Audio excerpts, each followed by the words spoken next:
Hey, what's up, team? This is Eddie Gray, and we are back. I wanted to welcome you. We're covering the Logic user guide. Now, if you want to learn about the mixer, how to customize it, how to utilize folder tracks within the mixer, how to utilize track notes, and all sorts of other great stuff, I suggest you stay tuned because we're about to get into it. Let's go.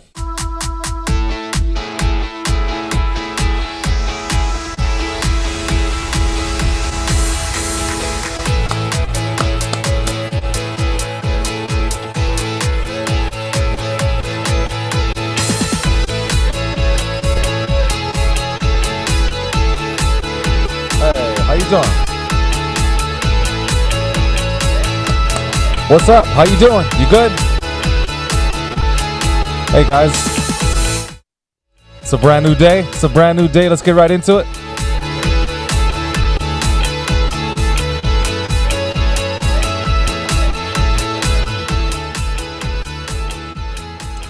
Cool. I hope this transmission finds you well. I hope it finds you in alignment, in peace.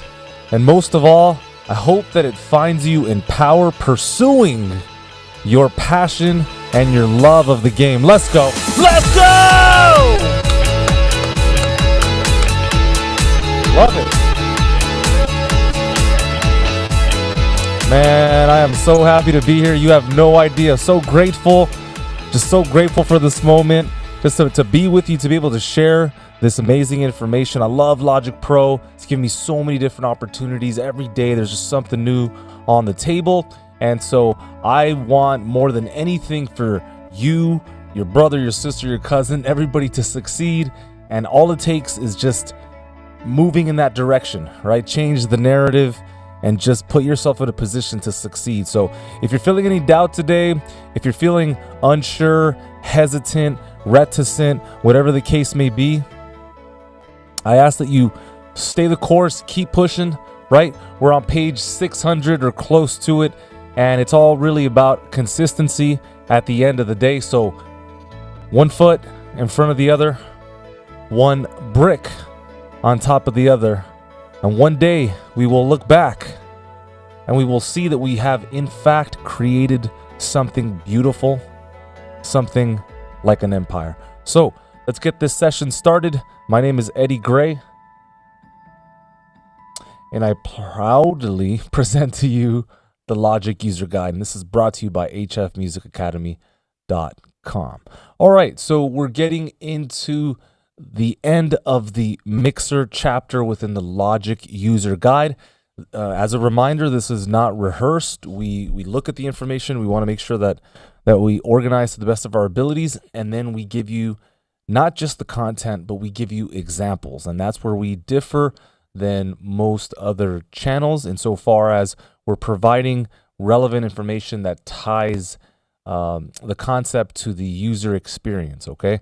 And so today we're customizing the mixer. Why would you want to customize the mixer? Well, plenty of reasons. Number one, we're also particular.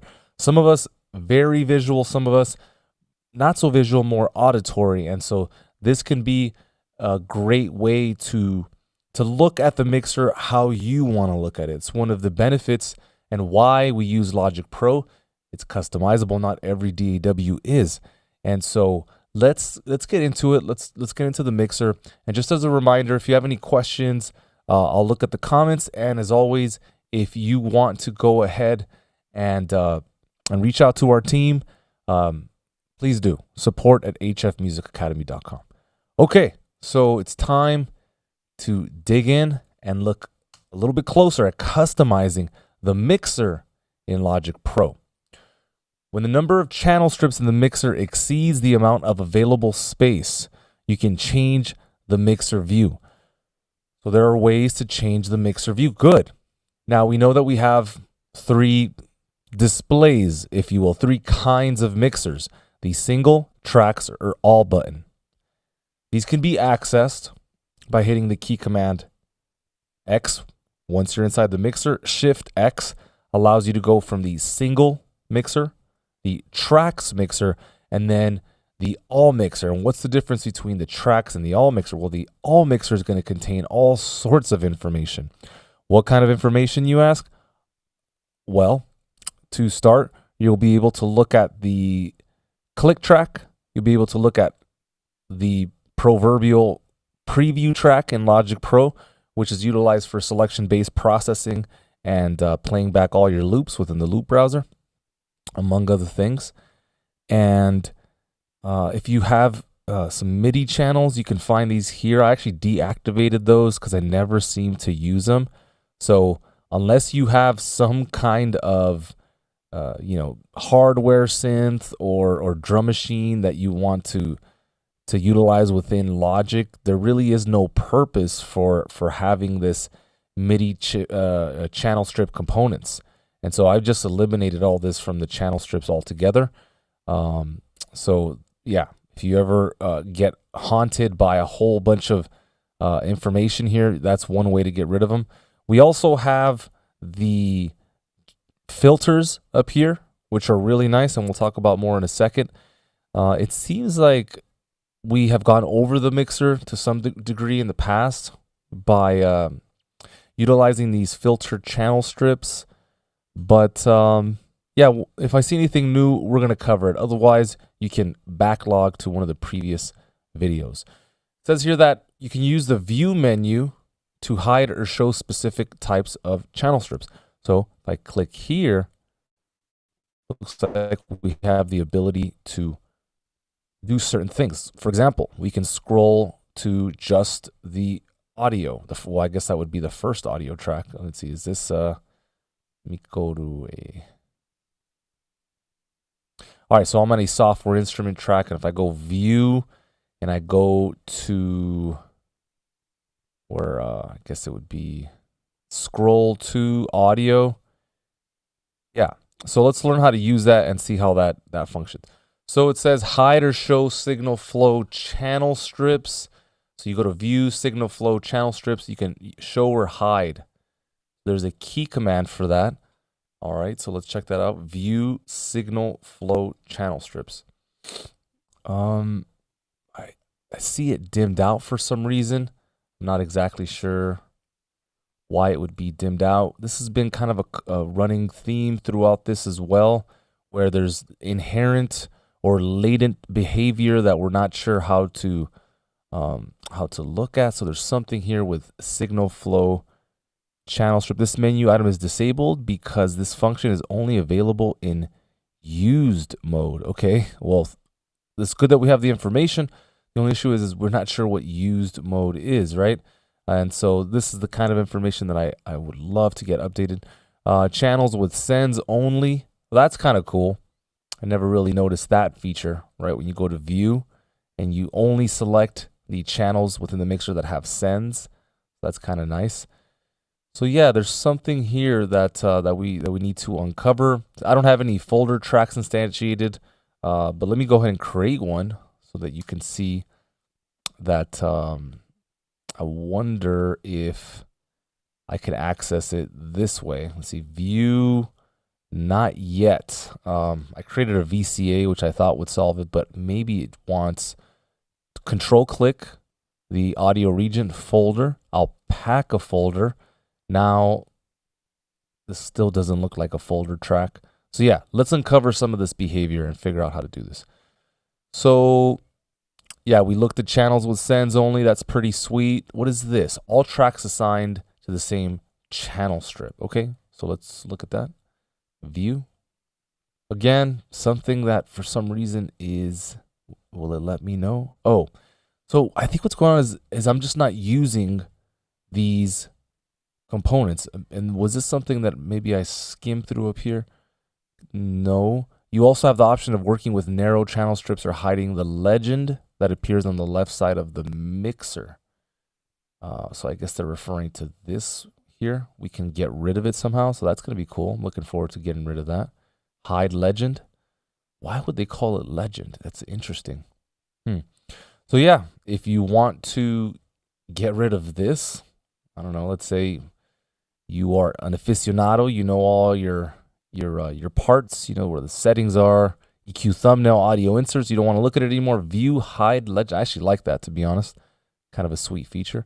Let's highlight that. let's see, that was not normally shown in the mixer. Other tracks. So there's a lot more here. We're going to try and see what we can break down and decipher in this user guide, page 595. So let's try other tracks and let's see. I doubt anything's going to work because everything we can see it within the mixer, but let's give it a go. Other tracks, no, not possible. Yeah. Let's keep looking here. Yeah, narrow and wide. This right here is a game changer. If you are somebody that works heavily in the mixer, you put a lot of time, a lot of hours in. What a game changer to be able to widen the channel strips. I mean, visually, just check out the difference before and after, right? That's a big help to a lot of individuals. We know we have the filter types here, which I'm sure we'll get into next. It says here, navigating within the mixer. So let's focus on the fact that right now, at this moment, the key focus is inside of the tracks area. What do I mean by the tracks area? I highly encourage you to go back to the beginning of this. I describe all of this in full detail, but this area, think of it as a window, right? And if I close every window like this, it's existing in the forefront, if you will. And even if I open up, let's say, the mixer, it's still there. It's the only window that never goes away. So it's Logic's mainframe. And if I open up the loop browser, or let's call it the browser, right? It's everything is still here. I can open up the inspector, right? That opens the library, that opens and close. But what never goes away is the tracks area, unless of course you create another screen set. But generally speaking, that stays. We know that we can even remove the control bar and just have this workflow with the tracks area. I'm pretty sure there's a key command for it, but I usually just resize it like this. And if you drag one level further, you can also recall the toolbar. I'll close that for now. You can also hit the corresponding key command. Okay, so we're inside of the mixer. It now is in key focus, and how I know is because of the blue rim. And guys, before I continue, I have some great resources coming up. HF Music Academy will be providing a ton of free resources, helping you understand the nuts and bolts of Logic. So I'm very excited about that. So stay tuned.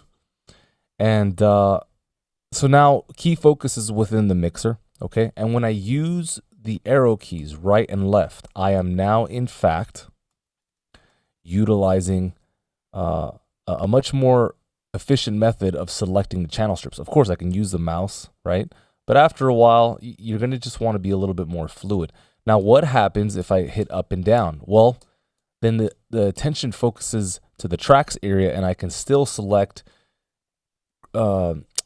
numerically speaking, the 6th track and the next track that's advancing. So 7 and 8 and 9. Now I could do the same thing inside of here, but it's not necessarily going to be in the same position because these are all going to be routed differently depending on when you made the track. One thing I wish you could do in the mixer is literally move these to another destination position. But I think the reason this happens is because there's something going on in the MIDI environment. So how the tracks were created, and that's a whole nother world, which I'm sure we'll get into at some point. But yeah, this is how we navigate the mixer. It says here that when multiple channel strip types are visible in the mixer, you can choose a command to jump to a particular channel strip type. This feature is useful when your mixer view contains dozens or hundreds of channel strips. So this is why you would want to utilize specific channel strips, right? Choose scroll to, then choose a channel strip type. So right now, right, we have 11 tracks, couple of auxes, not that big of a deal. But believe me that if you were just looking for, let's say, your auxes and you had 2,000 tracks, this is such a great way of doing that. Again, not relevant to this specific video. All right, so it says here that we're going to view channel strips linked to folder tracks. in Logic Pro. Our folder track in the tracks area is represented by a channel strip in the mixer. So we're now talking about these folder tracks. Make sure that view folder tracks is chosen in the main mixu bar. So again, if you're not utilizing that, you won't be able to see folder track because you simply don't have one selected. Okay, so let's enter a folder. So for example, I guess I'll try this again, and we will pack folder. I still don't see it in the channel strip. So yeah, I need some more information regarding this part here. How do I get in? How do I see that feature within the mixer? How do I get that file? So let's see if we read a little bit further. Double click the folder track, right? Don't see one. How do we create a folder track? Again, something else we can try is, let me Command Z some of this, Shift Command D. We can create a folder stack. Again, that doesn't give us a folder track, it gives us a VCA. So that's interesting as well. So yeah, we're kind of left in limbo. I guess I can go to the help tab up here and click on folder track. Let's see if we can get something here. Nope. Take folders, touch tracks, overview of piano roll, track stacks. Nope. Okay. So yeah, this is a an issue, because we don't know how to get these tracks within the mixer. How do we even get them in there to begin with? So I'll tell you what, I'll do some research when we're out of the session, and I think from what I remember that this has all been updated. 10.6 has like a new workflow when it comes to folders. You see, when I pack a folder, it's the folder is here. And again, I don't see anything inside of the mixer. So then when you double click on that folder, I guess that would be the region. Maybe there's some kind of new tech that allows you to create a folder track somehow. I guess the last place I'll look, while not really knowing where else to go, is up here, going to track. Yeah, so don't really see anything about folder. So yeah, this needs to be updated as well. So again, I'll do this off camera so that we can make the most of our time together here. So let me go ahead and just take a picture of this, and I'll update you if this is still relevant or not. Okay, so once we're inside of the mixer, we're going to add track notes that we can view, add and edit, or delete inside of the mixer. So in order to do this, we have to go to View, Channel Strip Components, and Notes. So again, we're inside of the mixer. We go into View, Channel Strip Components, and we utilize and enable Notes. Now you'll notice that changes the display of the mixer. Now I can double click down here per se and type in test. And of course, when I go to my project notes, when I go to the track side of things, which is right, oh, hold on. I resized my screen. You can see that those notes are contained inside of the track notes. So there it is right there, test. If you ever want to increase the size of this text, make sure it's in key focus highlighted. Click on this font, and then you can go ahead and start working on stuff here. Remember that you can drag in pictures now and do all sorts of fun stuff in here. Why is that relevant? Let's say you have a hardware mixer, a synth, and you want to remember the settings of a patch. It's one way to do it. And so, good. We now have this connection between the track notes. And so let's say I hit tab, key focus is now, oh, right. This is kind of one of the only things about key focus. When you have this text entry box, key focus is works a little differently, because I can't just hit tab, because now, it thinks I'm asking it to hit tab inside of here. So you quite literally have to click outside of the Notepad, and then now you get the regular kind of operating software behavior, which is depending on where you hit tab. Looks like this took over again. Yeah, so just be careful. But here, I'll in the Loop browser, for example, if I hit tab, key focus is in the tracks area. Now it's in the Loop browser. Now it's in the mixer. So then I'll hit the right arrow key, right? And then I'm back here. I go to project notes. I'm looking at my notes. Okay, cool. I can close that. And yeah, you can go back and forth.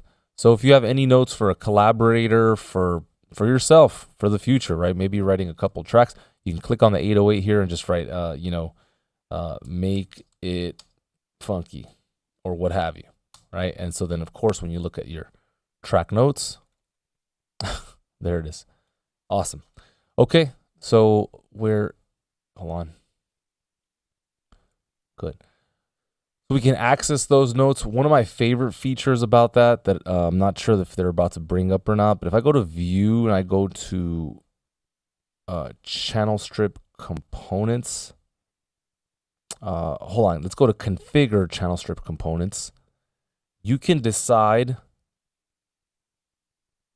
how many lines you want to use. So basically, it'll be bigger or smaller. So if I select 3, look at what happens here. Look at the bottom of the screen. 1, 2, 3. So you see how that gives me a little bit more wiggle room there?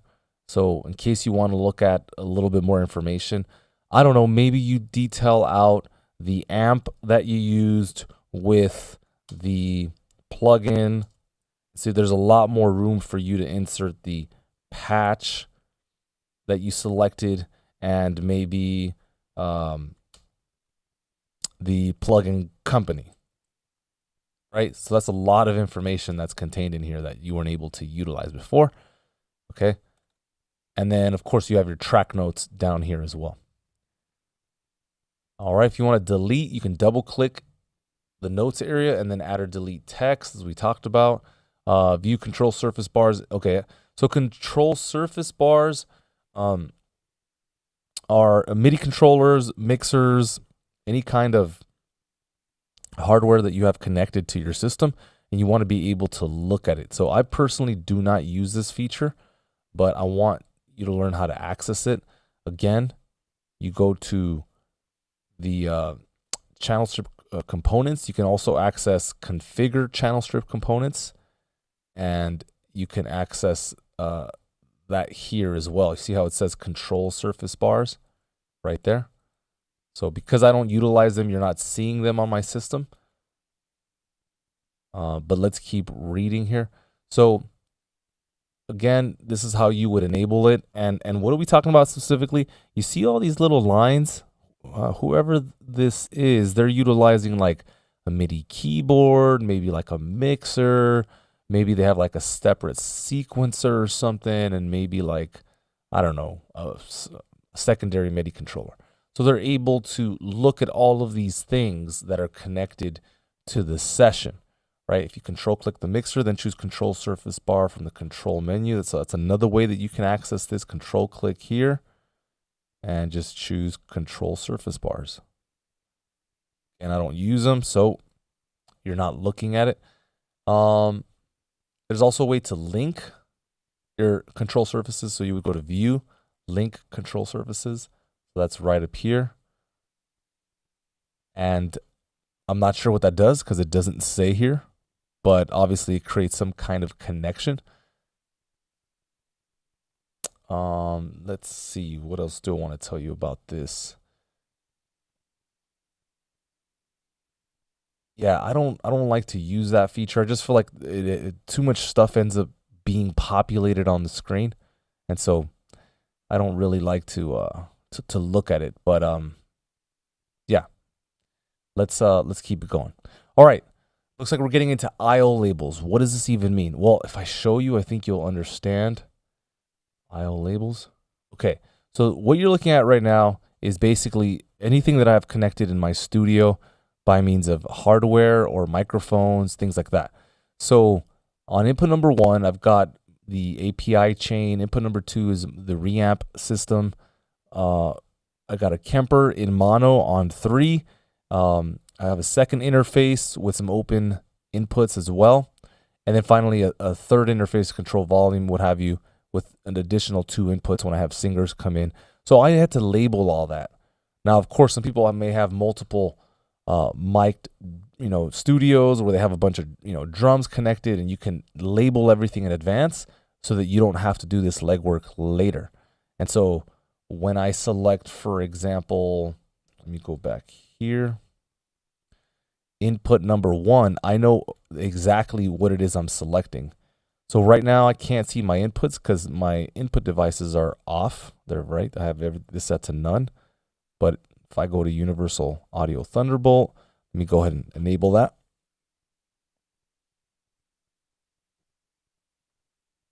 Good. You'll now be able to see everything that I have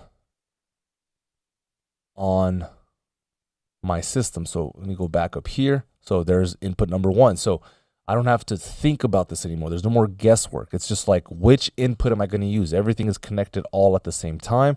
So just depending on what I'm utilizing, am I going to use the Kemper, which is an amp simulator in mono, or I can use it in stereo, right? What's the difference? Well, one signal, or if the simulation has like delays and reverbs, then I can capture it in stereo as well. So here's a piece of hardware that I utilize in stereo, but here's a piece of hardware that I utilize in mono. So it just depends on what you have and what the specifications are. I didn't always start like this. I was just in the box for the longest time. And then slowly but surely, I just wanted to keep increasing my gains. And so you start to kind of, take on a little bit more. But yeah, such a great way for you to learn your system and how to kind of piece everything together. So if your interface has like let's say 2 inputs or 4, and you always want to have input 1 on your, let's say you have an SM7B or SM58, whatever, you already know it's going to say, SM7B, and then you can also have an abbreviated version or what have you, but that's it.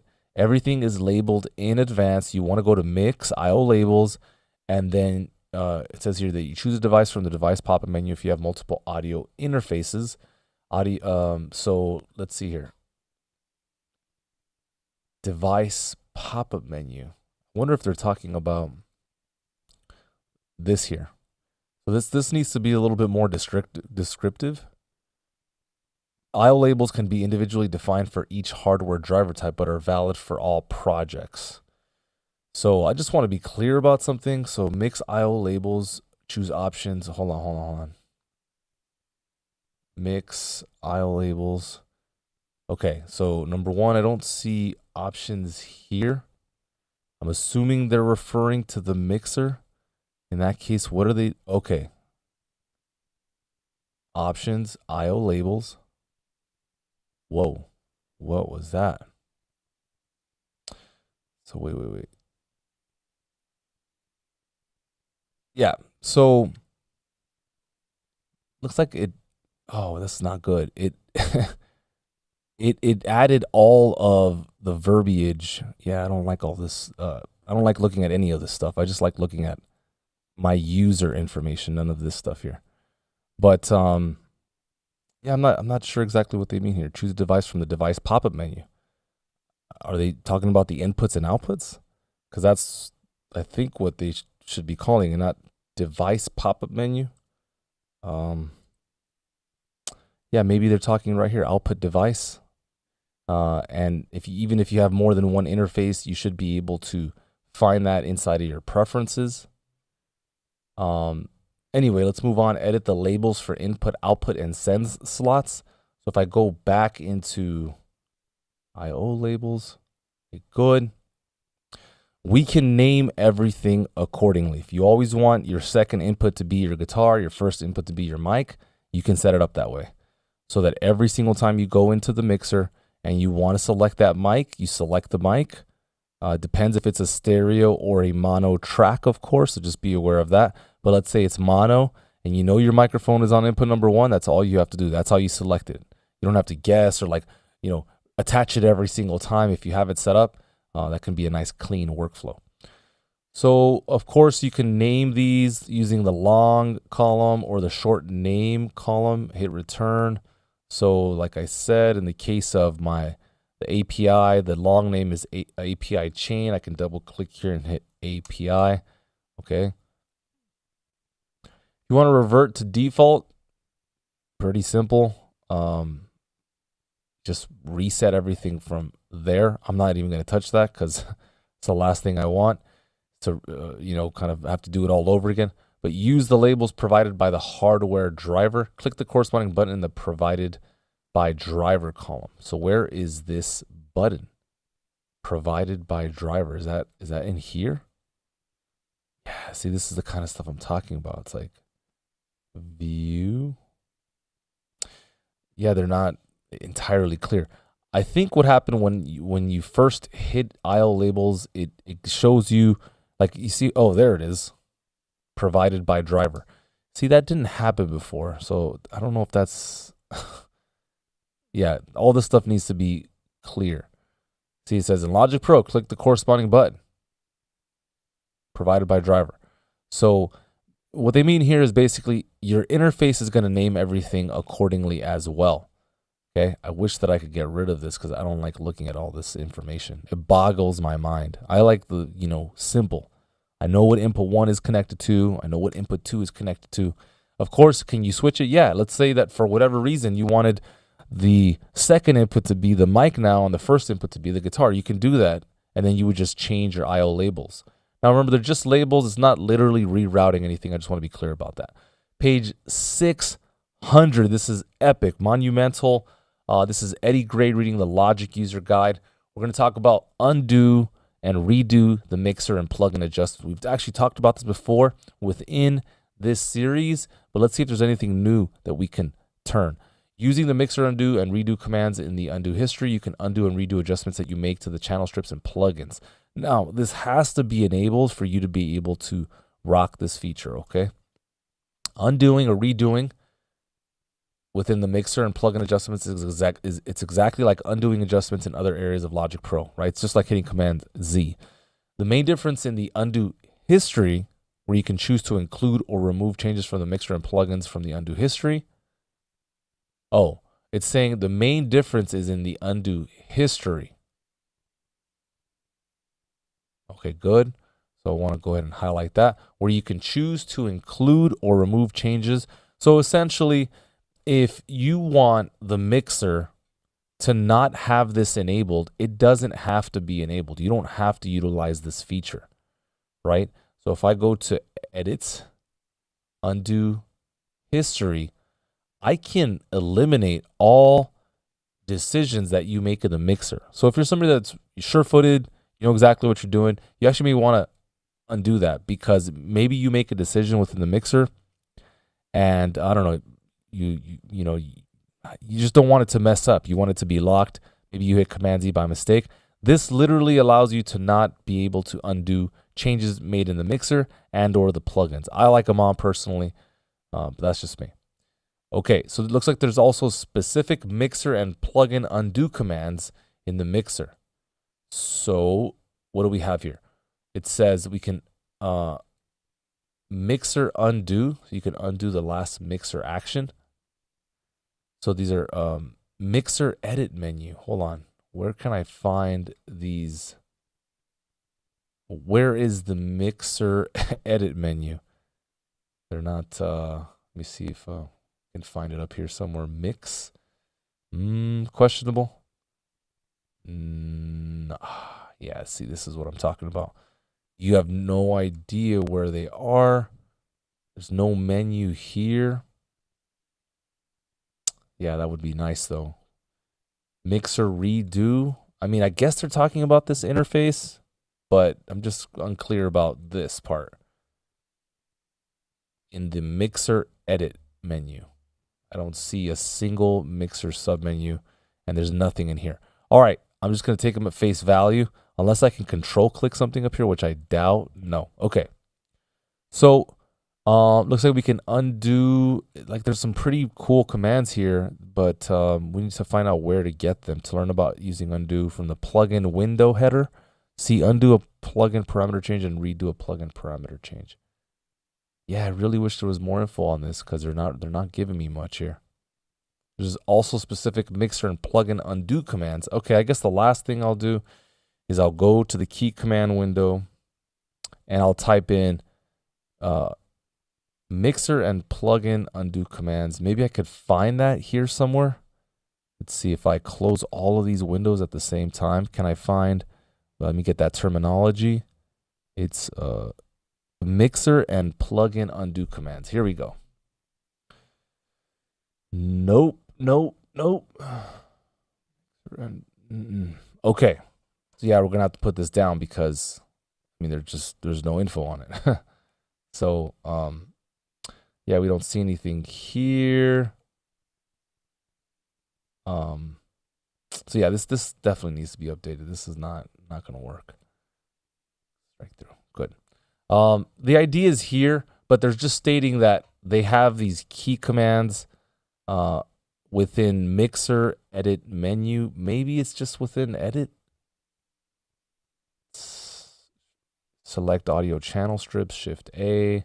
Yeah, this is like some other stuff. This is kind of like the stuff we were talking about before. Selecting just the auxes, you know, just having all of these key commands down, selecting just muted tracks or the output, which we know are all the VCAs and the master, the stereo output rather. So all of this is here. Maybe, oh, is this it inside of edit mixer? Yeah. Oh, okay, good. Okay. So I guess what's unclear is they're literally referring to the mixer, and they don't make it clear that, like, you know, if you've ever read the work of Edgar Rothermake, you know that there are these graphics, and it's very illustrative, very clear exactly where you need to go. And so this is exactly what we need for the new Logic manual, which I'm sure will be updated when the time is right. But anyway, mixer edit menu, and it looks like they have some commands here that we can look at. So let's go back to edit, undo history. Okay. All right. So I'll put this to the right, and then we go to edit, and it looks like we can do a couple things. We can undo the last decision I made, which was based on volume. It says there mixer undo trip hop remix volume, or we can do a redo. So let me go ahead and undo what I just did. You could see that the edit undo history menu was updated, and then I will go back here, and then I will redo. And so then now we're back to 47 actions that I can all undo, all of which I can undo. Does that make sense? All right. So then let's go back to edit, and I'll say, hey, can you delete mixer undo history? So now I believe we'll literally trash, yeah, the last action that you had made. So now, see what happens if I disable that. Include mixer undo steps in project undo history. So if you disable this, as you can see, or enable it, it basically enables it within this window. So that's pretty great that you could do so much. Let me make a couple of other decisions just for fun. And you can see as I make every decision, the undo history is recording each and every step so long as I have the mixer and plugin feature enabled. And so look, it just keeps recording decision after decision. That's 49, 50, 51, 52, 53, 54. And this is just incredible how much data is being processed every single second. So then now, without really even trying, I have 62 actions that were created. Here is the date and the time. So if you ever are in a bind and you need to get yourself out of a pickle, this is probably the best way to do it, right? Find the exact step that you can undo. So let's say I go to 56. Now I've undoed everything from here back, and I can actually redo. I don't know if there's a time frame, but I guess we'll look into that in one sec. So yeah, really, really nice feature. So again, edit, we can delete, I think, the action within the mixer. Yeah, so everything that I just did was deleted, and I don't think I can redo it. No, wait. No. Wow, that's amazing. So yeah, be careful with deleting. And yeah, I think that's pretty clear. So that's cool. I wish this menu was here, right? That would be nice to have it within that window. You can actually see it. A good idea. All right, to learn, no, we covered that. Okay, good. Looks like we're transitioning into a new chapter, which I wasn't expecting. So I think we're going to call it there. That was a really deep chapter on the mixer and all the different ways of the mixer. Before I go, I just want to throw something out there.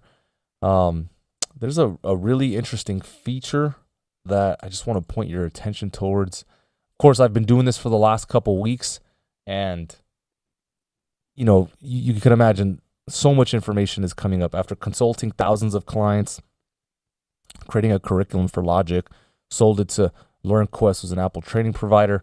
You start to see the program in a different light. And so right now, what's really interesting, if I have, let's say, the drums, this synth, and this bass all selected, and I hit a MIDI note,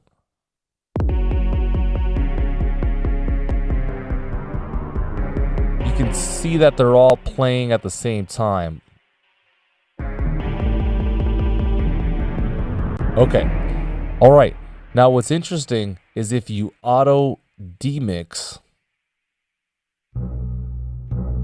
you'll find that only one of those tracks will play. So if you ever find yourself in a position where, let's say you have one MIDI controller or two, and you hit something and everything's playing all at the same time, something that you could do is turn on auto demix by channel, and that'll help declutter the situation.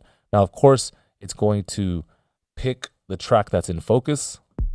In this case, track number 7. In this case, track number 9. And then I guess one more thing related to that, if you go to Preferences General, you can determine some of that behavior here as well. So where am I going to monitor my audio? When I do monitor it, it's only going to be for the focused track. So that makes sense. But imagine you had this off and it wasn't demixing it, then of course you would run through trouble. So if you have these working in tandem, that should work out well for you. Very cool, my friends. Thank you again for the opportunity to be here. Next time I see you, we're going to be covering automation. And what about automation? Well, we're going to go over the difference between track-based and region-based automation.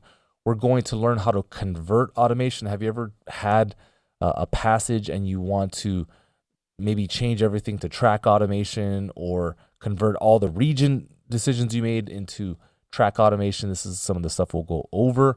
We're going to go over automation curves and how to implement those properly.